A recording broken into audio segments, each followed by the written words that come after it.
Please be seated.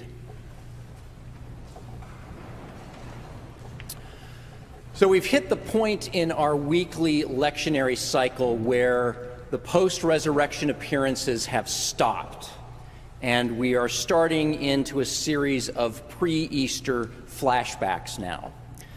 Basically, we're in the montage at the end of the movie, right before he disappears for good, where a lot of the things that he said and did, a lot of the breadcrumbs that got dropped along the way, get shown again and remembered in a new light so that we can all go, oh, that's what he was talking about. So today we've flashed back to the time before the crucifixion when we were in Jerusalem for the festival of dedication, which we now know as Hanukkah. So it's winter, as John reminds us, but if we rewind a little bit further, we would remember that we've been in Jerusalem for months now. And Jesus has been talking about shepherds and sheep pretty much the entire time. And nobody really understands why. The shepherd goes in through the gate. The sheep hear his voice. They follow him out. Okay, where are you going with this, Jesus? I am the good shepherd. Okay, hold up here. Who are you? Or more like, who do you think you are? So you wouldn't think that claiming to be the good shepherd would get the authorities all in a twist, but it's actually a very loaded statement. And it might actually cause someone to say, who do you think you are? Because what's easy for us to miss, but what the audience would have heard, is the reference Jesus is making to Ezekiel. Ezekiel, remember, is the prophet who eats this scroll that God gives him and has these wild visions of creatures with four faces and valleys of dry bones coming back to life. And he has this long diatribe against the shepherds of Israel. O mortal, prophesy against the shepherds of Israel, you who have been tending yourselves. Is it not the flock that the shepherds ought to tend? You partake of the fat. You clothe yourselves with the wool. You slaughter the fatlings, but you do not tend the flock. You have not sustained the weak, healed the sick, bandaged the injured. You have not brought back the strayed or looked for the lost, but you have driven them with harsh rigor. He goes on like that for quite a while, but you get the idea, right? And then God says to Ezekiel, here am I. I will seek out my flock. I will rescue them. I will look for the lost and bring back the strayed. I will sustain the weak. I will graze my flock. I will let them lie down in good pastures. Starting to sound familiar, right? So when Jesus says, I am the good shepherd, he's not saying, I'm really good with sheep. No, he's saying, I am so deeply aligned with God that I do what God does. Sustain the weak, heal the sick, reclaim the lost. And it's also true that if Jesus is claiming to be the good shepherd, he's implying that there are an awful lot of bad shepherds out there. So no wonder the authorities are upset. I am the good shepherd. I do what God does. The works I do testify to me in my Father's name, testify to me because the Father and I are one. The Father and I are one, which is not the doctrinal or metaphysical statement that it has come to be. Jesus is not saying here that God and I are the same person, or the same being or have the same essence. He's saying that he and God are aligned in the work that they are doing.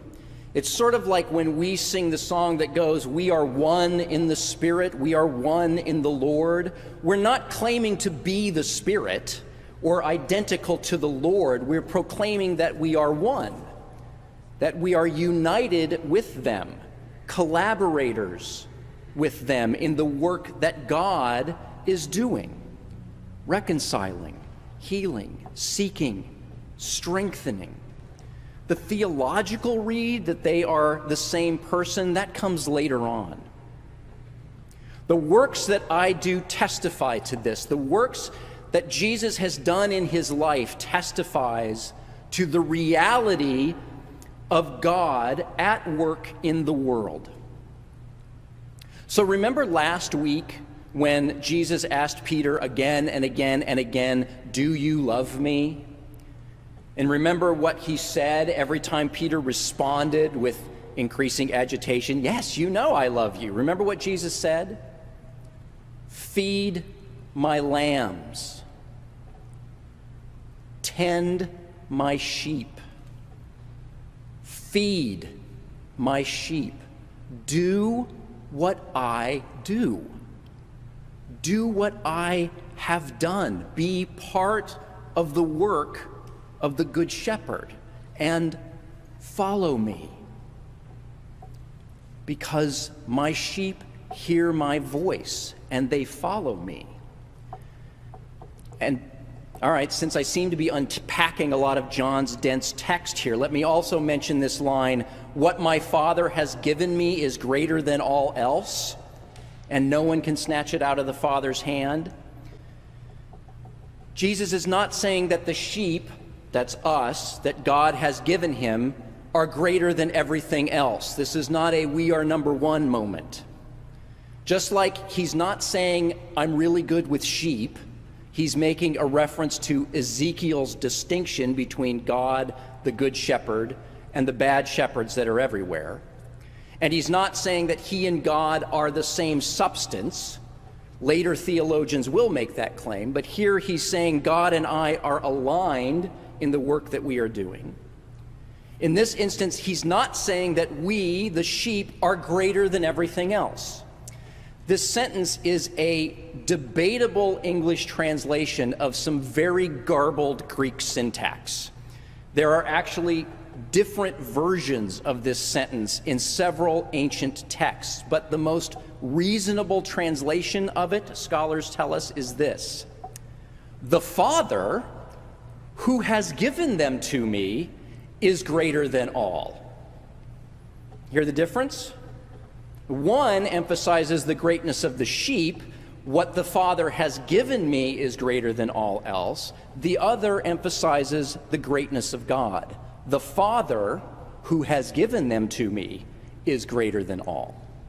And since John really wants us to see and understand that God and Jesus are one, are united in the work of healing and saving and bringing light to the world, it makes much more sense that he would proclaim the greatness of the Creator rather than the greatness of the sheep, doesn't it? In the coming weeks, we are going to have more of these flashbacks. In fact, most of the rest of the year between now and Advent is this process of remembering the things that he said and did during his life that help us in our journey through this world which is not getting any easier to navigate, is it? This world in which bad shepherds too often still hold the reins of power, and sheep are still lost and hurting. So as we continue to try to navigate this broken, beautiful world, try to hang on to this. Try to remember what Jesus did. The works that testify to the reality of God at work in the world. The works that tend the sheep. Remember the words that sustain and heal and feed the sheep. Remember that God is the good shepherd, greater than all else, the one who is constantly seeking the lost, reconciling the divided, binding up the wounded. Listen for that voice and join in that work and follow where God leads. Amen.